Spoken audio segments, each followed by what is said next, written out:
In this video, we are going to discuss about seed, which is formed from ovule after fertilization. As you studied in your previous classes, that ovary part of carpel or pistil that change into fruit and ovule which are present within ovary, they change into seed. So seed, they are formed from ovule after fertilization. Structure of ovule, from where the seed is formed. So it is the structure of ovule, and ovule is covered by a layer, a membrane that is called integument. It is double layered membrane. Outer layer that is called outer integument, and this green color layer that is inner integument. And inner to integument, this part, it is called nucellus. Within it, you can see this structure, it is called embryo sac, and within embryo sac, different types of cells are there. Antipodal cells, egg apparatus, polar nuclei or central cell. You will study about these in detail in your class 12. This end of ovule, it is called micropyle, and this end is called chalaza end. Okay, this upper part, closed one, it is called chalaza end, and opposite to chalaza, micropylar end is there. It is the end from where pollen tube enter into the ovule, and pollen tube that brings two male gamete into the ovule. We already discussed that in class 10 under topic double fertilization in flowering plants. This part of ovule is called funicle. It is the stalk of ovule with the help of which it is attached to the ovary. Okay, so it is funicle, and it is called body of ovule. So the point where the funicle and body of ovule is attached, that is called hilum. Okay, this point where funicle is showing attachment to the body of ovule, that is called hilum. And when with the help of pollen tube, when two male gamete they entered inside the ovule, what will happen? One male gamete that fused with female gamete, it is female gamete. Fusion of male gamete and female gamete that results into formation of zygote. Zygote later on change into embryo. And other male gamete that comes with the help of pollen tube into the ovule. That male gamete fuse with these two. These are polar nuclei. So here there is fusion of three. We call it triple fusion. It results into formation of primary endosperm nucleus. In short, we can call it PEN. And primary endosperm nucleus, it change into endosperm. So endosperm and zygote, they are result of double fertilization within the ovule. Zygote later on change into embryo, and this endosperm, it is reserve food material for the embryo nourishment. Clear? Integument. Now these integument, they form outer cover of the seed. We call that outer cover seed coat. So it is a seed which is covered by brown color cover. Here I removed the seed coat. So in seed coat there are two layers. In case of dicot seed coat has two layers. Outer one is called testa and inner one that is called tegmen. That testa or outer cover of seed coat is formed from outer integument, and inner layer of seed coat which is called tegmen, that is formed from inner integument. As we are discussing that this ovule changed into seed. So layer of ovule, they are going to form covering of seed which is called seed coat. Seed coat has two layers. Outer layer is testa, inner layer is tegmen. Testa formed from outer integument, tegmen formed from inner integument. Now, what a seed contains inside it? So seed contains three parts. First one, that is embryo. Within the seed, future plant, that is called embryo. Embryo is present. Embryo has two parts, two cotyledons. Okay. When we remove the seed coat, after soaking the seed into water, after a gap of 1 or 2 days, the same process which you use to make sprouts. Okay. When you take out the seed and you remove the seed coat, then inner to seed coat, what you can see? These are cotyledons and it is embryonal axis. So these two are part of embryo. Okay. So seed consists of three things: seed coat, cotyledons and embryonal axis. Cotyledons are those structure in which there is reserve food material for the growth of embryo. Okay. Now we will discuss structure of seed or dicot seed and monocot seed one by one. There are two types of seeds on the basis of seed leaves, number of seed leaves. Seed leaves are called cotyledons. So there are two types of seed on the basis of number of cotyledons. If two cotyledons are there in a seed, we call that seed dicot seed. And if one cotyledon is there, we call that seed monocot seed. So now structure of dicotyledonous seed. It is a gram seed diagram. This brown color coating or coat, that is called seed coat, and this seed coat is double layered. Outer layer, that is called testa, which is thick, leathery, and inner to testa there is another layer, we call that tegmen, and in the middle you can take your observation of seed at your home. Okay, so in the middle of the seed you can see the line. I think it is not clearly visible to you people here. So you can take your observation of gram seed at your home. So in the middle you can observe a line. We call that line raphe. This partition, it is called raphe. And in the middle there is one more thing, that is called chalaja. As you studied in structure of ovule, chalageal end. So it is the part from where the seed coat emerge out. It is the point on seed from where the seed coat emerge out. And toward this pointed end in the seed, you can see there is a scar. Okay, in this seed, toward this pointed end, there is a scar. We call that scar hilum. And near to that hilum, there is a small pore. I'm talking about this end, this pointed end, this beak of seed. We can call this structure, this pointed part, beak of the seed.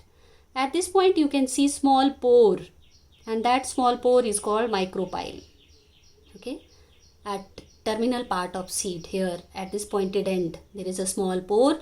We call that pore micropyle. In your class 10 you studied about role of micropyle. It is the pore through which water enter into the seed for germination process. Okay, so this seed is covered by seed coat. There is a middle line here, we call that raphe, and this part is chalaja. It is the point from where the seed coat emerge out, and there is a scar, we call that scar hilum, and at the end there is a pore, we call that pore micropyle. Okay, so here it is the seed, gram seed. You can see the different stages of germination here. Here it is only the embryonal axis. Here there is appearance of leafy part on it. So here seed cut open to show its parts. Like you can see here cotyledons, as we are discussing about dicot seed. Okay, in the picture these are cotyledons. Here you can see these are cotyledons 1, 2, and it is the part. Okay, the structure we call it embryonal axis. So it is embryonal axis in the middle. Clear? And upper end, it is called plumule. and lower end that is called radicle. When there is germination of seed, from this end, which part comes out first? Radical part that emerge out from the seed first. Okay, and after that plumule will come. So the middle structure, middle part, it is embryonal axis, upper end that is called plumule and lower end that is called radicle, and the middle part where these two cotyledons are attached. These two end are called cotyledon node. Okay, these two structures where these cotyledons are attached, they are called cotyledon nodes. Okay, and the portion between plumule and cotyledon node, I am repeating again, the point where two cotyledons are attached on embryonal axis. So the gap between plumule and cotyledon node, that is called epicotyle. Okay, and the part between radicle and cotyledon node, okay, this gap between radicle and cotyledon node, we call that hypocotyle. Okay, we call it hypocotyle. Plumule part, later on it form the shoot system of a plant. Here you can see that this plumule part, it results into formation of shoot system of a plant, while this radicle, it form the root system. Clear? It is the embryo axis. These are the rudimentary leaves which appears, and it is the plumule. Okay, we are discussing about this embryo axis. We call it tigallum also. Another name of embryo axis or embryonal axis is tigallum. This end is plumule, and these are showing the cotyledonary node, the point where cotyledons are attached, and it is the radicle. Radicle later on give rise to root system, plumule give rise to shoot system. So gap between cotyledonary node and radicle, that is called hypocotyle, and gap between cotyledonary node and plumule, that is called epicotyle. In next video, we will discuss about structure of monocot seed and difference between dicot and monocot seed. Recap of structure of dicotyledonous seed. As we discussed about gram seed.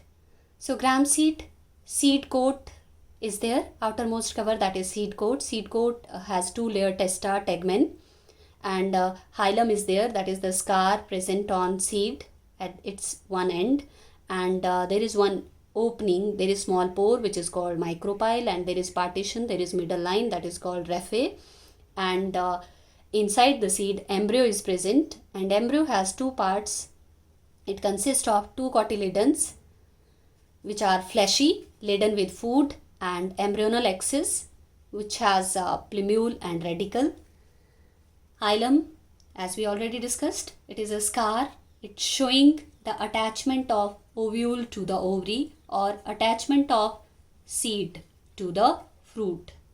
When seed get detached, scar is remain or scar is left on surface of seed, which is called hilum.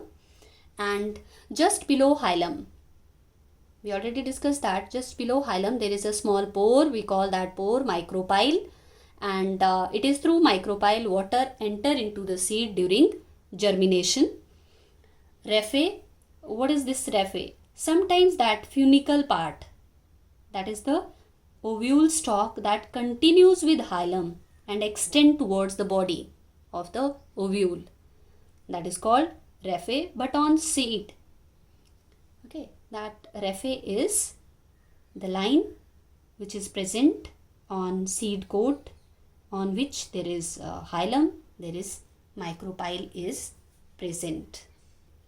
One more example of dicot seed, that is castor seed.